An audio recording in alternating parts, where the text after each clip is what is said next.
అందరూ ఎలా ఉన్నారు? అందరూ బాగుండాలి. మంచి రోజు చెడు రోజు అంటూ ఉంటారు. కొంతమంది అష్టమి మంచిది కాదు అంటారు. అష్టమి నాడు కృష్ణుడు పుట్టాడు కదా, నవమి మంచిది కాదు అంటారు. నవమి నాడు శ్రీరాములు వారు పుట్టారు కదా, చవితి మంచిది కాదు అంటారు. చవితి నాడు వినాయకుడు పుట్టాడు కదా, మరి దేవతలు పుట్టిన రోజులే మంచివి కాదంటే ఎలాగా? కొంతమంది అమావాస్య మంచిది కాదంటారు, కొన్ని ప్రాంతాల్లో అమావాస్య మంచిది అంటారు. అంతదాకా ఎందుకు?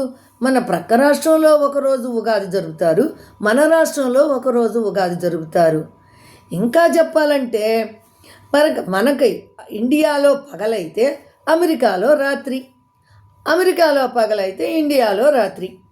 ఇలా ప్రపంచంలోనే వేరు వేరు రోజులుగా ఉన్నప్పుడు మనకు మంచి రోజు చెడు రోజు ఏంటి? ఏమీ లేదు. మనకు మంచి జరిగిన రోజున అది మంచి రోజు అనుకుంటాం, అంటే ఆనందంగా ఉంటామని అర్థం.